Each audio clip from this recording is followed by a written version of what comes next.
The topic for the course is the United States and China.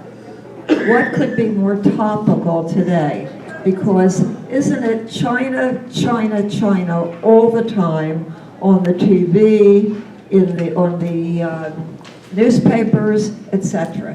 And of course there is a very good reason why. The relationship between the United States and China goes back to the year 1784. The first American ship docked in Canton in that year. The voyage took 9 months, but it arrived with a cargo of ginseng. Do you know what ginseng is?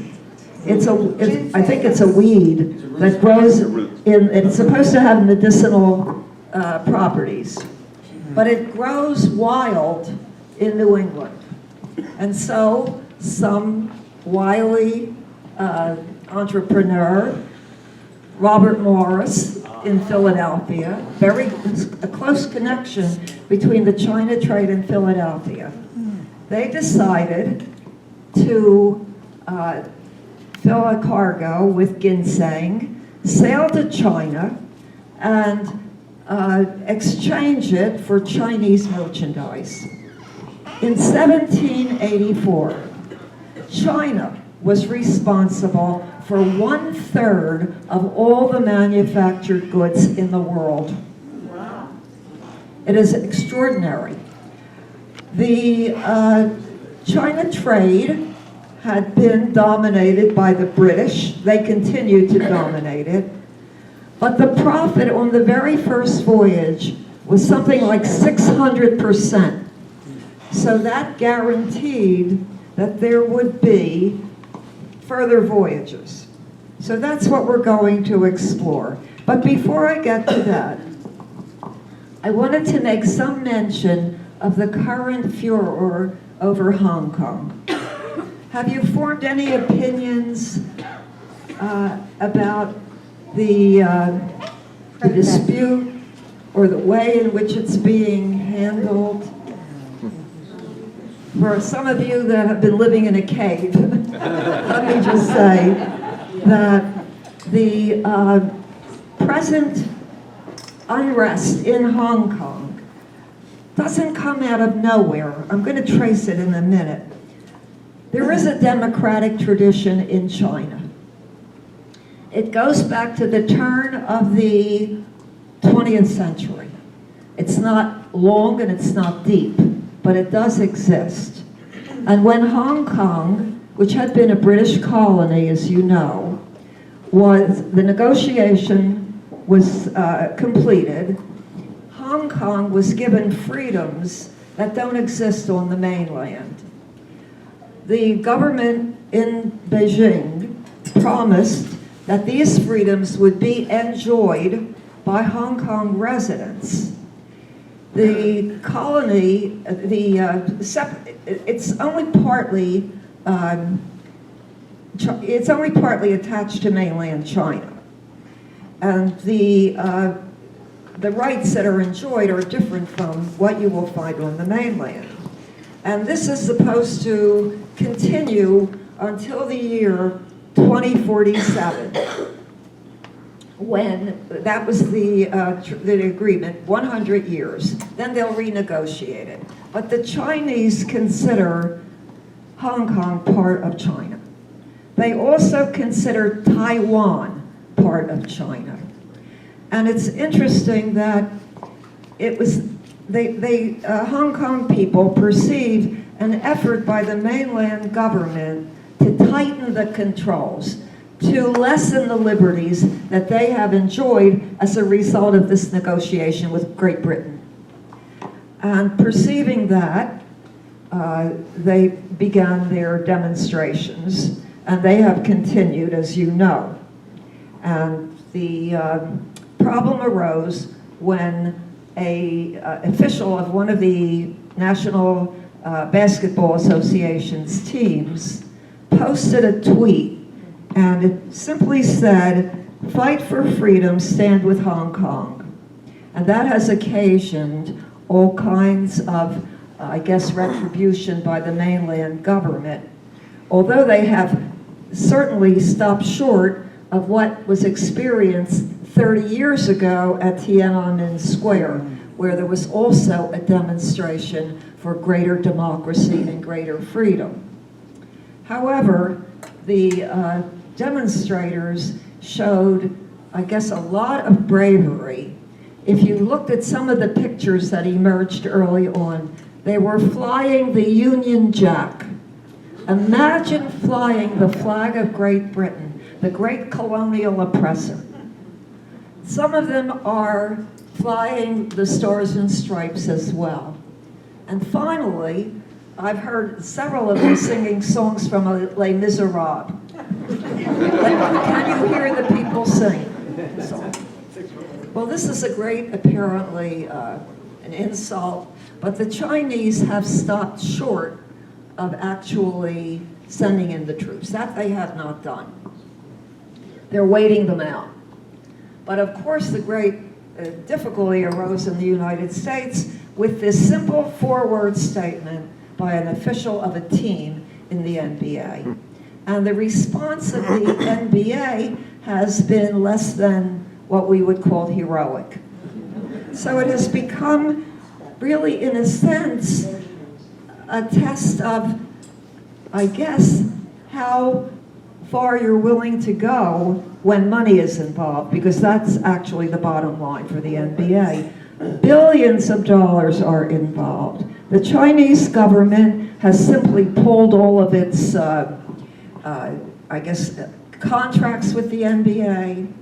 Some of the stars of basketball, they have huge contracts with Nike. And I might mention that it's not just the basketball league that's involved in that. I've been keeping my eye, knowing I was going to teach this, I've been keeping my eye on the newspapers, and it turns out, not just the NBA, for example, Versace, Coach, and Givenchy, these companies, they apologized last weekend because they printed a map on which Taiwan was shown as separate from China.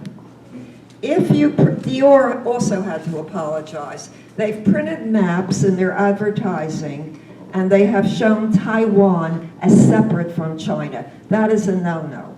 And the power of China in the world is so great today that they will forego billions of dollars. Now, it has become a case of foregoing wealth, money, or following abstract principles of freedom, justice, and so on. And in every case, so far, the prospect of wealth predominates. That's really not so unusual. It reminded me of an incident that occurred in 1821, I believe. It's either 21 or 31, I'll have to check it. But anyway, 1821. What happened? That reminds me of the disposition of this particular episode. Well, American ships began to call regularly at Canton. That was the only port that was permitted by the Chinese government to engage in travel with the foreign devils, the Fan Kuo. And as I say, it was very lucrative. Enormous profits were made on the trade. When you go over with some weeds and you come back with a cargo of porcelain, tea, manufactured goods of a very high order, the profits are enormous. Chinese money really underlay the building of the railroads in the United States. It underlay the growth of the United States. It was a chief source of wealth. Well, the trade began in 1784. The Chinese didn't know how to regard the Americans. They thought that they were British, and they the American captains tried to enlighten, oh, no, we're not British. We had a revolution, we're separate from the British, we're not British. The British had been trading for a long time, and they had become, very nasty in their dealings, whereas the Americans were very, very polite. They were so happy to be here and loved everything, and all this money was going to flow into the United States. So the Chinese didn't know what to call them. What's this new country? They finally hit on the word Meguru, which in Chinese meant the beautiful country. And everyone was so pleasant and so polite, and they distinguished themselves from the British, who were generally rude and overbearing and imperious. Well, there was a famous exchange between an American captain and the Chinese merchant with whom he was dealing. This particular merchant, his name was Hao Qua. You probably never heard his name, but in the 18th century, he was probably the richest man in the world, Hao Qua.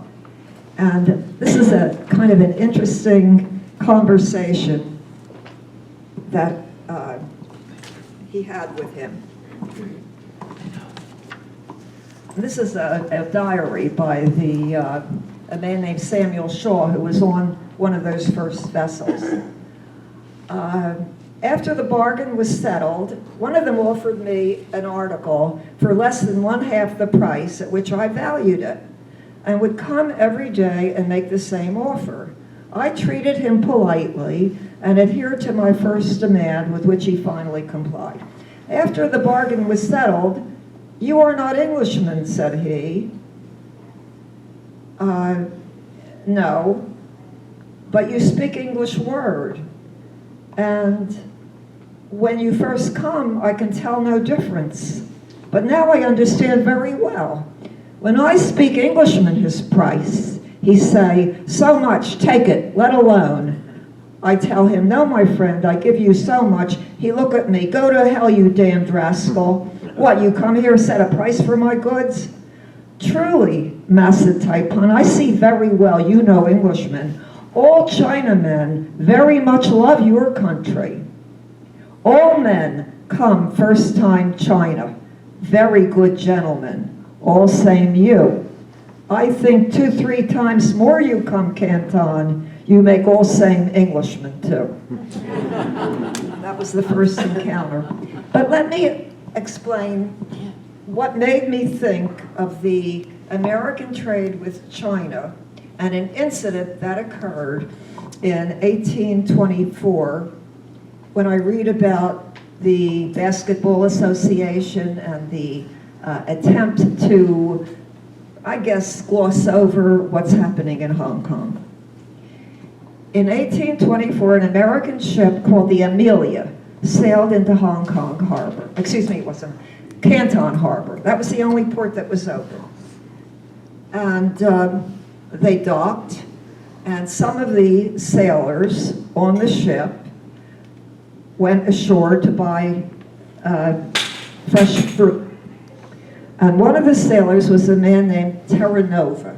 He was actually a Sicilian. And apparently he bought some bananas from a fruit seller, a woman on a little raft. And he didn't like the bananas. Well, it was later claimed that he had thrown a jar of olives at her. The jar of olives knocked her off the boat, and she drowned.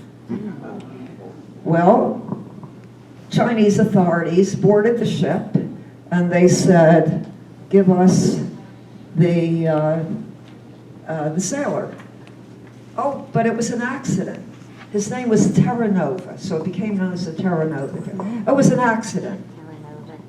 Yes, but the woman is dead, so you must give us the sailor. In fact, she has a wound on her forehead, which was probably made by the olive jar. Well, what are you going to do with the sailor? Well, we're going to execute him, of course. What does that mean? Well, we're going to strangle him. He'll be strangled. Well, we can't give you the sailor. This is not a punishment that fits the crime. All right, don't ever come back. Leave, no trade, go home. Well, they held onto the sailor for 15 or 16 days. And finally, they called the Chinese back, and they took the sailor off the ship, and they strangled him. He was dead. It was known as the Terra Nova affair. In other words, business is business. Too bad about this poor guy. He got, it was the end. The British were infuriated. You show weakness, that's not the way to proceed here.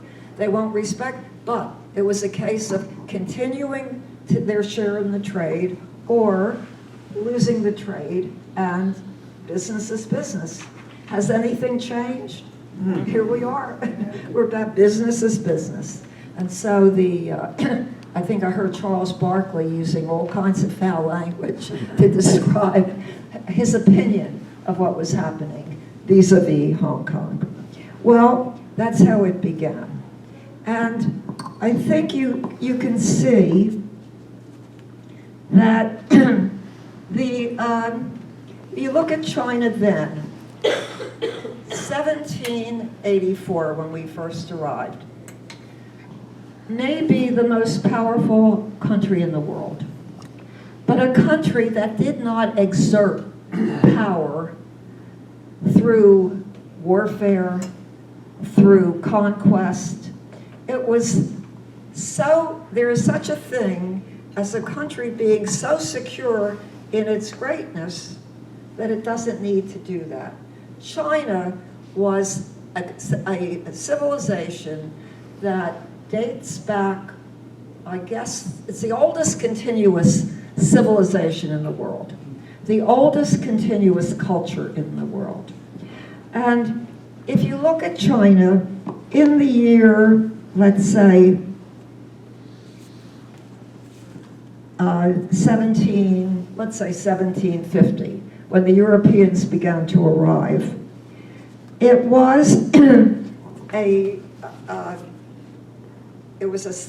culture which was far superior in every way to any other culture in Asia or even in Europe.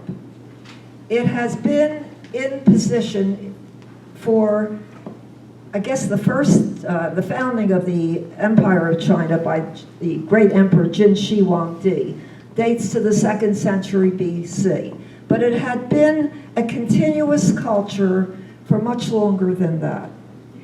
It had expanded by cultural osmosis. In other words, the Chinese saw themselves as the center of the universe because they never met another people, another culture equal to theirs. They had begun in the bend of the Yellow River, and they had begun cultivation, begun building. The list of achievements going back to that period is really unbelievable. I have a list of it that I could read to you. But they had made discoveries far in advance of any that the Europeans had. Just to give you a few ideas, they had begun to spin silk in the 2800 BC. They had the smallpox vaccination in the 10th century AD. They had begun producing steel in the 6th century AD. They had developed stringed instruments in the 9th century BC. The water wheel in 31 AD. It just goes on and on. They were the most advanced civilization in Asia and in the world, far in advance of Europe, far in advance of any other civilization in the world. And so, as it developed, the culture of China was such that the peripheral states, much smaller, Japan, Korea, what today is Vietnam and so on, they were all states which derived their culture largely from China, and which really, in a sense, derived their livelihood from trade with China. So what you had was an enormous civilization, a highly advanced civilization, one that dominated Asia, and that one rested on the basis of cultural superiority. There were very few wars that are fought except on the periphery, where the Han culture comes in contact with people like the Mongols or the wild tribes north of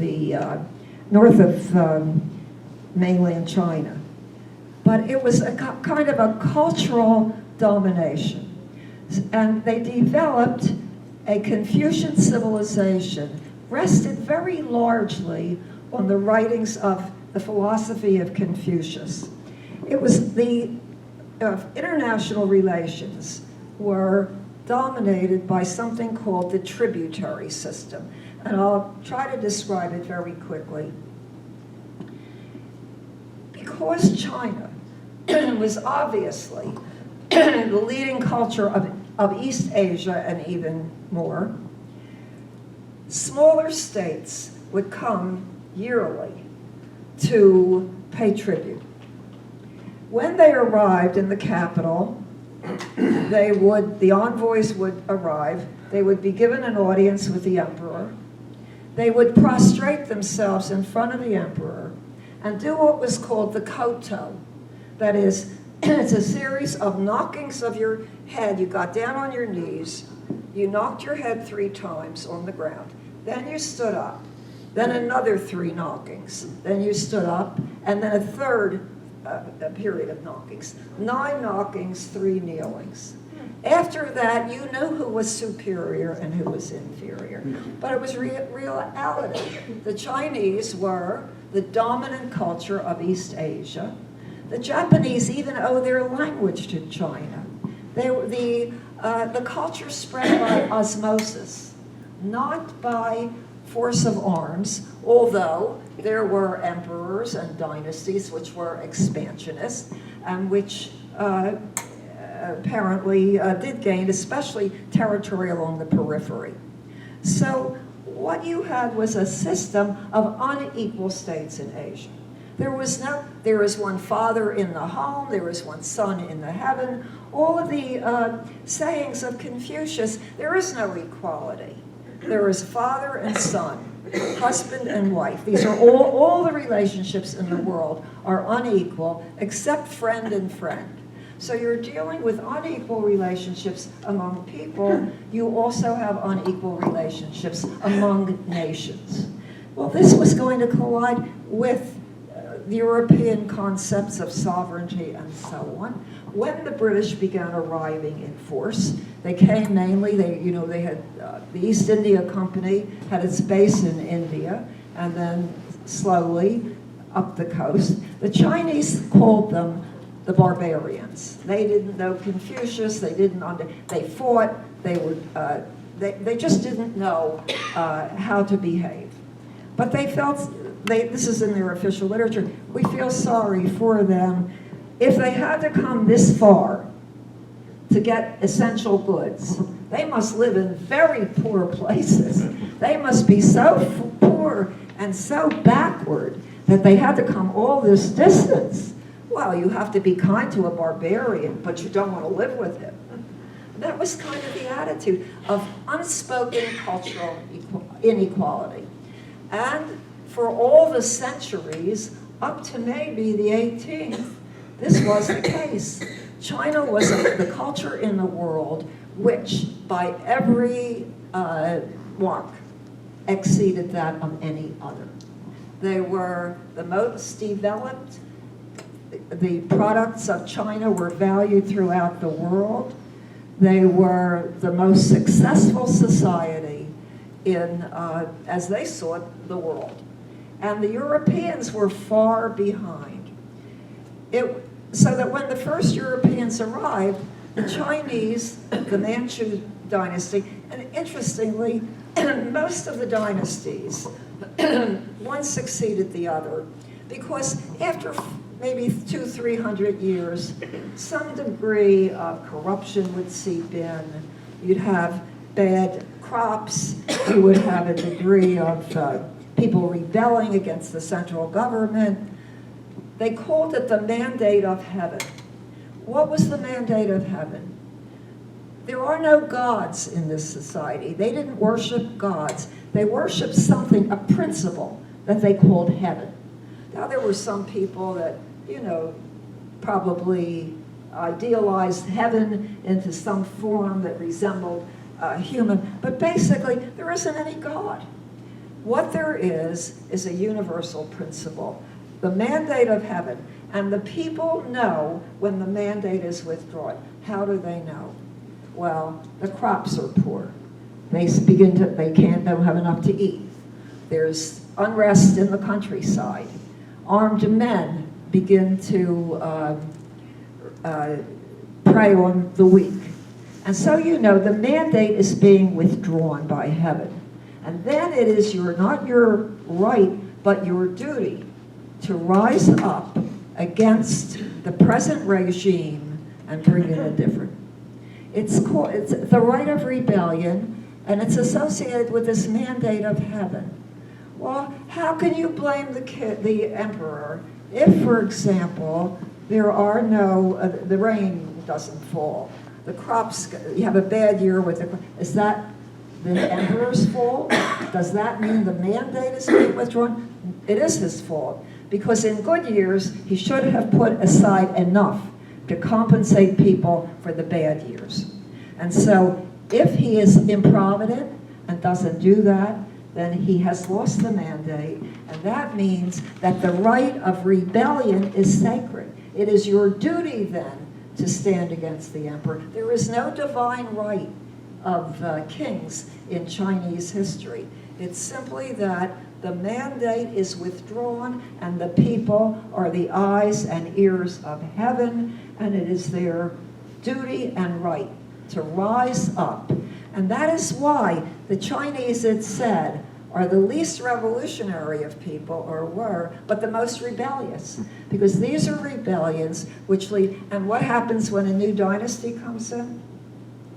Well, they clear out the old retainers, the Confucian examination system, which is held yearly, and it provides this is a fundamental part of the regime. It provides them with a ready supply of wise men, advisors, and so on. Every year, the Confucian examinations are given. People devote their lives to preparing their children for the examinations. 3 examinations. If you manage to get to the very top, the 3rd exam, then you become one of the nobles at court. There are no hereditary nobles. It's a kind of a system that depends on a constant influx of the brightest and the best. If you fail if you pass the first, then you're guaranteed an official position in the countryside, in the towns.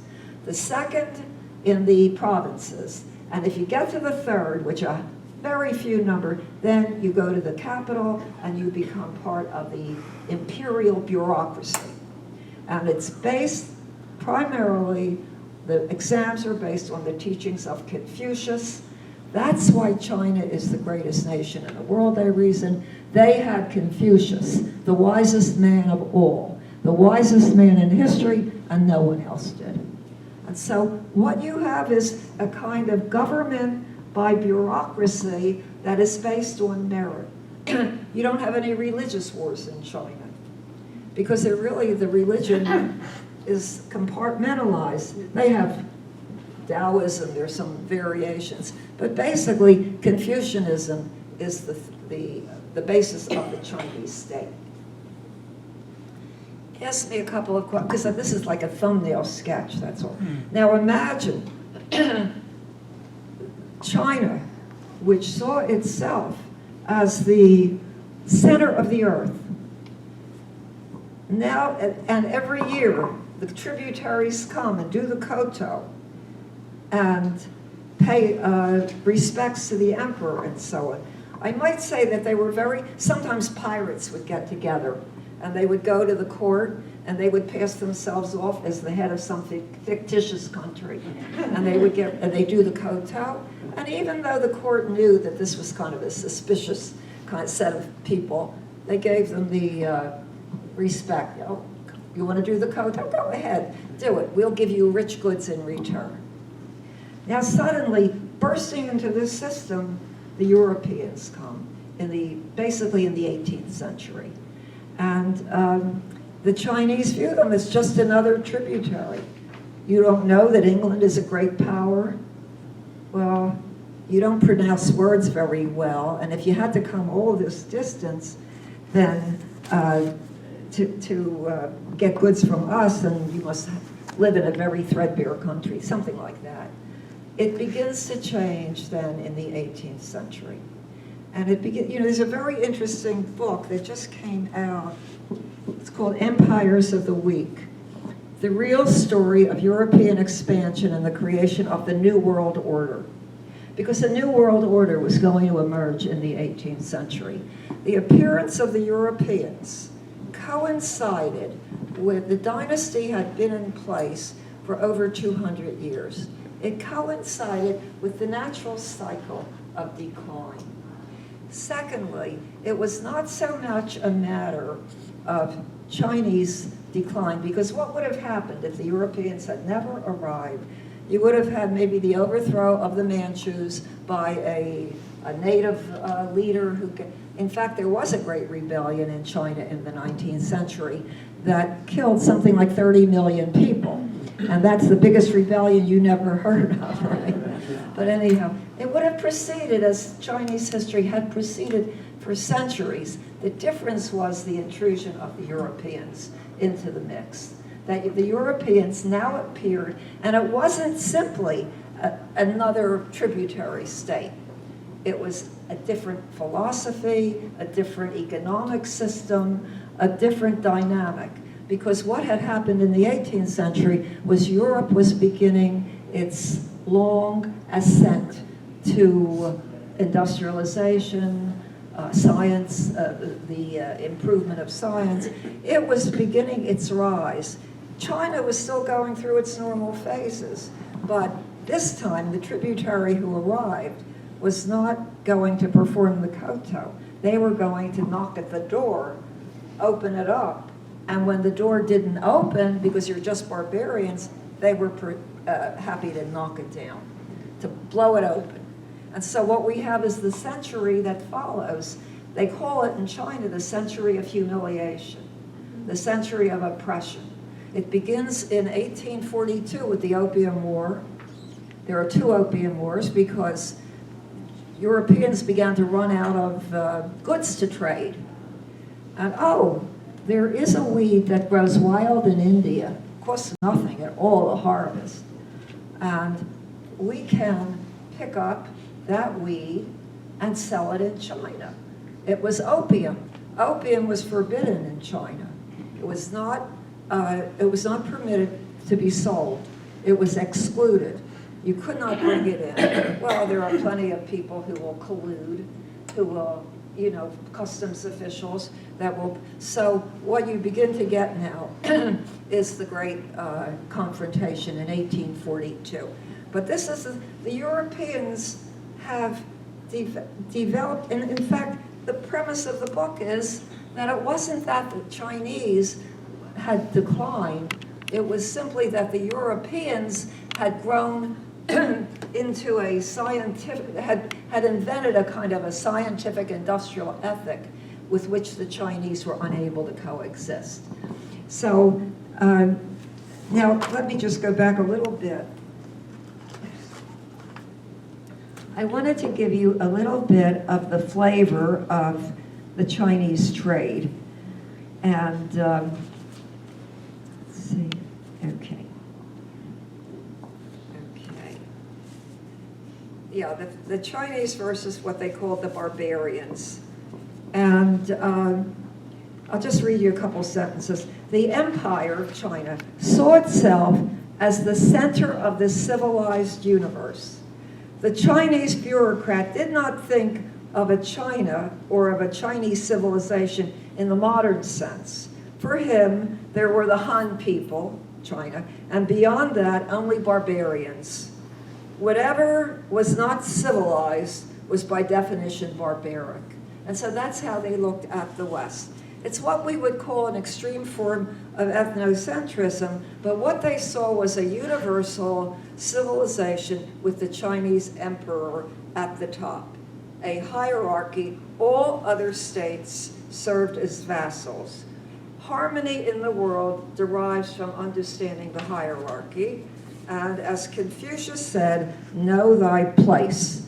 And the koto showed very dramatically the emperor sat on his throne, and the other countries that wanted to do business, wanted to be represented, they came in and performed the koto, which showed that they were inferior, except the British. And they threw a wrench into the whole system. I saw a hand up. Okay.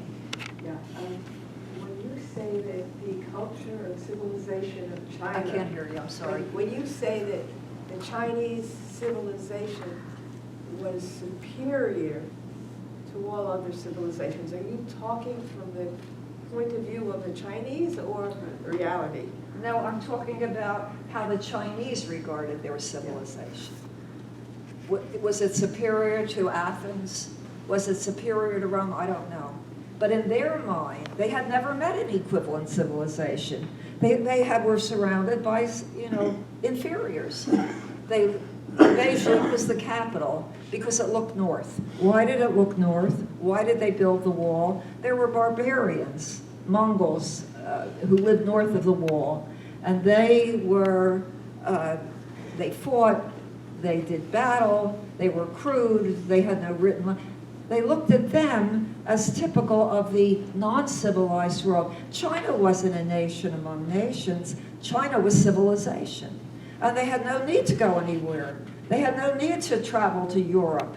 Everything is here. Why should we go there? They come here, and when they come here, we insist that they present themselves as supplicants, acknowledging the superiority of China. They only permitted one port to be opened. That was the port of Canton. You could only trade at Canton. There were very strict regulations about the trade. For example, you could not go, the foreigners could exist on the waterfront. They were permitted to build, they called them factories. They really weren't, they were like warehouses. They were assigned a merchant. They couldn't deal with anyone but the assigned merchant. No women. You were not allowed to bring any Western woman into the city. They were not permitted to learn the Chinese language. They existed under very strict controls and restricted to simply that one port. Well, the trade grew. They grew, the European trade, it was very important. Think of the importance of silk and Chinese goods, porcelain. The Empress of China, the first ship that went to Canton, came back with enormous profit. They brought back something that Westerners had never seen before. They called it China. It was actually porcelain. A 300-piece set of blue willow. Do you know blue willow? It's at Mount Vernon, because that was so precious. They had never seen anything like this before. The silk and the porcelain, the things that they brought back, unequaled. It was, as I say, and then as it happened, what after a while, ginseng, they were bringing them this weed, it bottomed out. Couldn't get much money for it anymore. So they then started to look for other goods to bring to China. They would leave New England, for example. This ship would leave New England or New York or Philadelphia, and they would sail, originally, they would sail around Africa. It was a 9-month voyage, and over past India to the South China Sea. They would stop in various ports along the way, and they would trade some of the American products for products along the way. Then they developed another trade. They would go around Cape Horn, South America, and they would go all the way up the coast from from Cape Horn go all the way up to what is today Washington State.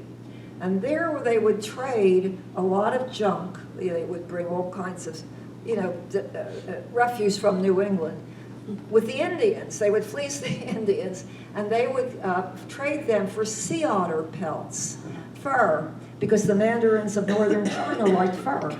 And so they would trade. They'd start out with a lot of, as I say, weeds and crockery and such. They would trade that in Puget Sound for fur seals, otters. The otters are, to this day, the sea otter is an endangered species because of all those that were killed for the China trade. Then they would sail across the ocean to Canton, and they would trade the fur seals for silk and Chinese porcelain and so on and so forth. They made a lot of money on that trade, you can imagine. And it's interesting that the trade proved to be so, I guess, lucrative that eventually they, even the United States, which was against the Opium War, I might say, really in many ways criticized very radically the British for forcing the opium onto the Chinese, that the British were criticized a great deal by the United States, by the government. But nevertheless, what you had was a very lucrative business, and when it was coming to an end, the British resorted to the opium, which they began to bring in a great smuggle in. Opium was forbidden in China. Opium only became addictive when it was mixed with tobacco, I think. Up to that point, people ate it. It was something that you ate for, I don't know, restorative purposes. Well, what about laudanum? What is it? What about the derivative laudanum? That was very common throughout the British Empire. Right, in England as well. And they called the British, were so disrespectful of the Chinese, they called them monkeys. And then when the Chinese found out about it, I read this someplace. Okay. When the Chinese found out about that the British were so disrespectful of them, who are they calling monkeys? Yeah. Who could they possibly be talking about? Okay. Let me just. They're very disrespectful. Yeah. Let me just describe the British attempt to open relations with China. They made every effort. This trade went on independent of any relationship with the Chinese government. They had no relationship. They wanted to expand. They wanted to open more ports. It was a lucrative trade, but they could not get past Canton. So they decided finally, the British, they would send a mission, 1793.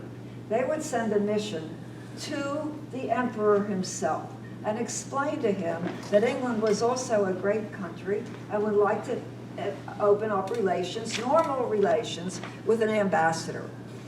They sent a man called Macartney, Lord Macartney, 1793. Took 9 months to get to China, all right? He brought with him things he thought would impress the Chinese government. He brought a telescope, he brought textiles, a diamond-studded wristwatch, artillery, all kinds of items that he thought would be impressive. Took him 9 months. He got to China and he was told that he had to wait until the emperor was ready to receive him. So they put him in a town nearby, Chengde. It was a mountain resort, and they told him they would let him know when the emperor was ready to see him. Okay, all of a sudden, after 6 weeks, they knocked on his door and said, he's ready to receive you, but you'll have to walk 3 miles in the dark. Well, that didn't look too promising, but anyhow, he was escorted to the court. And he was told, he had brought a picture of King George III. He wanted the emperor to understand that there was another king in the world, and that was a very powerful king. And he was told before he went, he would have to do a koto. What exactly does that involve? Well, it involves 3 knockings and kneelings. Oh, I couldn't do that. I couldn't possibly do that. Well, then don't come. So he decided what he would do. He would sort of like bend one knee, as you would do if you came into the presence of George III. If he was escorted, if you were escorted into the presence of the king, you would make like a little half curtsy, like so. He would do that with the emperor. So he came into the presence of a great emperor, the Qianlong emperor. And he was told, there's one emperor, there's only one emperor, and that was the Son of Heaven. Other monarchs are kinglets. So your George III is a kinglet. Well, he let that go. Don't you know I'm a representative of a very powerful nation? No, you have to perform as follows. Well, apparently, September the 14th, 1793, he was awakened at 3 a.m. and told he had to walk 3 miles to the emperor's court. Got to the court, had to wait another 4 hours. Finally, he was ushered into the presence of the emperor. And he was very nervous, overcome with nervousness, but he did kind of give the one-leg salute. And the emperor was not impressed. It was one of the great emperors in Chinese history. So he said to McCartney, when foreigners who come seeking audience with me are sincere and submissive, then I always treat them with kindness. But if they come in arrogance, they get nothing. As the greatness and splendor of the Chinese empire have spread its fame far and wide, and as foreign nations from 1,000 parts of the world crowd hither over mountains and seek to pay their homage and to bring us their most precious offerings, what is it that we can want here? Strange and costly objects do not interest me. We possess all things. I set no value on objects strange or ingenious. I have no use for your country's manufacturers. There is nothing we do not have. So, we have never needed trade with foreign countries. There is no need to import the manufacturers of outside barbarians. As the tea, silk, and porcelain, which the Celestial Empire produces, are absolute necessities to European nations, we have permitted, as a signal mark of favor, that you should come to Canton, so that your wants and might be supplied, and your country will participate in our beneficence. But don't come back. Something like that. You don't have anything we want. So, you know what you could do? You could just worship me from afar. Don't bother me. Well, McCartney, the representative of a great empire, when he later wrote about this visit with the emperor, he said, he's an old, crazy, first-rate man of war. Old and crazy. He was infuriated. However, as one of the servants of McCartney said, we entered Beijing like paupers, we remained in it like prisoners, and we quitted it like vagrants. They sent another emissary a few years, 1817, after the wars with Napoleon had been concluded, a man named Lord Amherst. And he again attempted to see the emperor, and he got the same reception in 1817. You can't see the emperor without doing the koto. And if you will not do the koto, you can't be admitted. And Lord Amherst said this is a disgusting and degrading ceremony. Nevertheless, and the Chinese are insolent and pusillanimous people.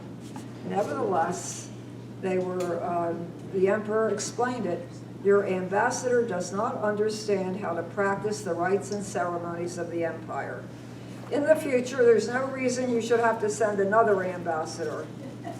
If the king would just tend to the boundaries of his own empire and feel dutiful submission with his own heart there would be no need for a British mission ever to come to China again. So they had no success. I saw a few hands earlier. Do you want to let me answer the questions? Okay. My understanding was, You'll have to stand up. my understanding was that, okay, that China had fought many wars to unify itself. They And so fought ma- many wars to To unify? unify China itself, not to fight outside wars, but to unify China. So my question to you was, when you talk about the emperor, how solid was the emperor? When did it begin? And how often did they have to reestablish the emperor because of these continuous wars to bring about one emperor, so to speak? Well, it was the first emperor really set the tone. The famous Jin Shi Huangdi. You've probably seen the exhibit. It's Toward the World. I think I'm out of time. It's Toward the World. The You terracotta remember soldiers. the soldiers, the terracotta army? That was the first. He's considered the first emperor of the Jin. It was a short-lived dynasty. It was a warlike dynasty, and earlier civilizations had collapsed. He was the one who unified China, and he was given credit for that. He didn't live too long after. It was a very short dynasty. After the collapse of that dynasty, because he was coercive, he was seen as a tyrant, and then the Han Dynasty took over. That was a native Chinese dynasty, and it lasted for 400 years. It was the equivalent of Rome.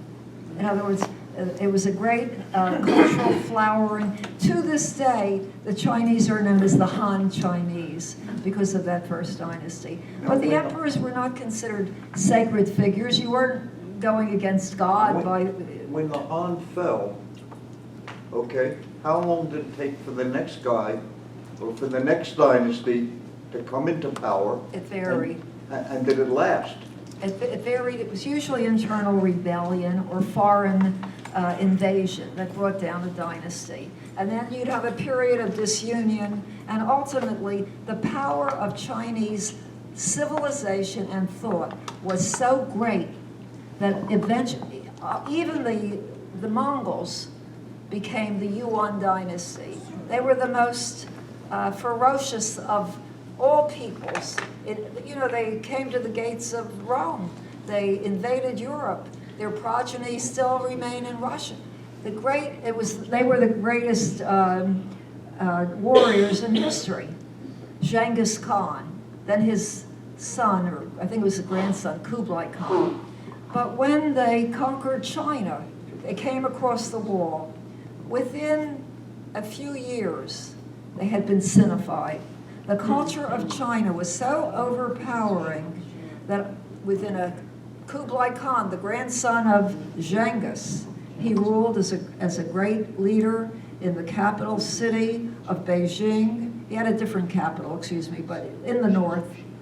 And Marco Polo has left a description of the palace of Kublai Khan and the greatness of the capital, the 14th century. So the Chinese culture was such a pervasive thing. And today, it's just so, when, I might mention incidentally, when Kissinger made his trip to Beijing in secret, because he was arranging Nixon's trip, you remember that? They did to him what they did to Lord McCartney. They kept him away from Mao, and they woke him up at 3 o'clock in the morning and told him, he'll see you now. They practiced the same routine on him. They repeated it. But the feeling always was that this was a culture that was so pervasive that even barbarians, even the Mongols, the last dynasty was the Manchu dynasty. They were not ethnic Chinese. They came from the north, from Manchuria, crossed the wall, ultimately conquered the rest of China. But when they began to rule, it was not, the tribal chieftain who initiated the conquest, It was the Confucian civilization which reasserted itself, and so they took a Chinese title. Their reign name was Jing, and they ruled as they instituted the examination system again. The feeling was this was so, and you know what's very interesting, when Mao took power in 1949, after the Civil War, the first thing he said was something like, the Chinese people have stood up, something like that. And even through, you know, those decades of craziness, the Great Leap Forward and all the rest of it, the Cultural Revolution, somehow they survived it, and they, you know, this period of turbulence.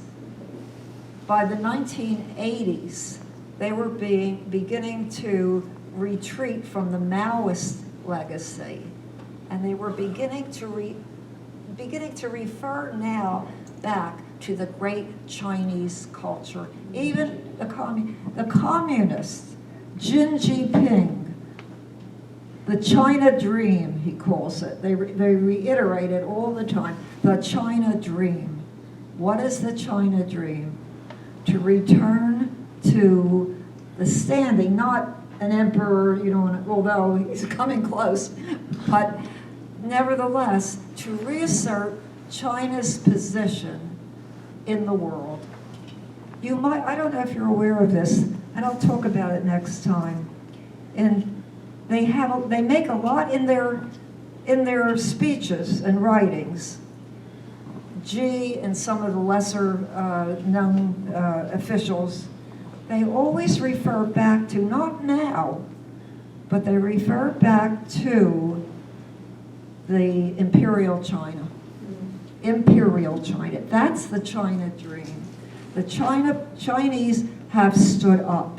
And the China dream, it was not a dream that involved extensive warfare. They were too good for that. But what they see themselves is perhaps regaining the position that they occupied before the intrusion of the West. What we're beginning to see a little bit, that's the point of the book that Empires of the Week. They said is the Europeans in the 17th century began the process of industrialization, modernization, and so on. 18th, 19th, but that was an anomaly. In the whole history of mankind, of civilization, where were the great civilizations? The Middle East, China, these were the great civilizations of the world. And so what we have seen is a kind of reversion. The anomaly was 17th and 18th century when Europe mastered the process of industrialization, giving them an enormous advantage. Now that has spread so that the advantage is gone. And Europe will one day be a little cape on the extreme end of Asia, and that they will be contesting the mandate of heaven again. Do you know, just to throw out a random thought as we finish this introductory class, do you know that as we speak, a Chinese company is building a subway system in Tel Aviv? Did you know that? As we speak, they will take over the management of the port of Haifa in 2 or 3 years. They have signed contracts throughout Africa, especially on the East Coast. They very recently signed a contract with Italy, Rome. They are developing a port in northeastern Italy. They have a contract with Greece. They are also developing. What is this? It's called OBOR, One Belt, One Road. And it was inaugurated in 2013, and it will be completed in 2025. And what they are doing is expanding, in a sense, to Africa. It used to take 9 months in the old days to ship a cargo from Rotterdam to Beijing? Months. It's when they're finished with the new railroads and the new buses and the new methods of transportation that are being developed, it will take 3 days. It will be a new world order. That is what is being planned. And either, I guess, I don't know whether you can think in terms of a surpassing the United States, replacing the United States, or coexisting. As apparently, after the Chinese recognized the United States and vice versa, we recognized them, the assumption was that there would always be two spheres in the world: the United States, the Western, and the Chinese, which was on the rise. The rising power and the reigning power. And you know, that's the source of the famous book I mentioned to you last year called Destined for War. It's by Graham Allison. It is one of the most important books of the last year or two. It is the subject of numerous seminars and conferences. And I'll leave you with this thought. His thesis is this: in all the history of the world, whenever you have let's say a reigning power, an arbiter, the number one, okay, that there has always been a challenge. So the number one power has always been challenged by the rising power, and he illustrates it by mentioning 16 cases where a rising power has confronted a reigning power and replaced it. For example, just to give you one example, in the 18th century, France was the reigning power of Europe. After the Napoleonic Wars, we saw the rise of England, and we had England confronting the French in the Revolutionary Wars and winning at Waterloo. That began the rise of British power. In 1914, England was confronted by a new rising power, Germany, led to 2 wars. He goes through 16 cases, and in 13 out of 16, a war has resulted. Not just a simple war, but a world war. Now we are confronted by a rising power. We can't deny that. The United States has been the ruling power, the arbiter, since, I guess, the end of World War I, truly, in terms of economics. Didn't recognize it, but by World War II. Confronted by a rising power, the Soviet Union. That was resolved without war. That was resolved.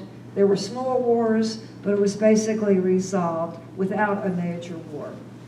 Now we are confronting a rising power.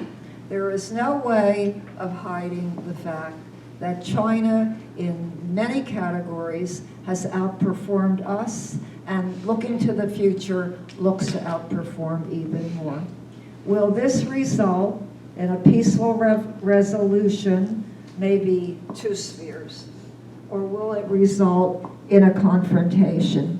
And let me just simply say, because my notes are all messed up and I can't find anything, but what a very important article was written at the end of the Cold War.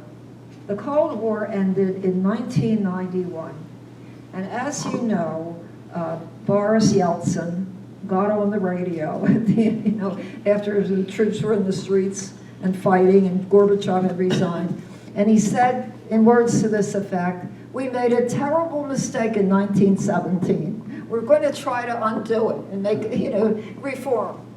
That was the end. The Cold War ended, and now there was only one power in the world. Well, everyone celebrated what they called the end of history. A historian named Francis Fukuyama wrote in a very important book called The End of History. There won't be any more wars, he said. The issue is settled. We have the Western model, the US model has succeeded, and that has ended the competition forever. We are the universal power, and there will be no, history will end. It's ended. The great question of history is now solved. Well, an article appeared in the Atlantic by a man named Samuel Huntington. Do you know the article at all? It's called The Coming Clash of Civilizations. And it was one of the most important articles. He expanded it into a book, a full book, I guess it was 1995 or 96. It contradicted the end of history, which everybody was celebrating. Fukuyama was an international celebrity for coining that term. And what Huntington said, no, this is not the end of history.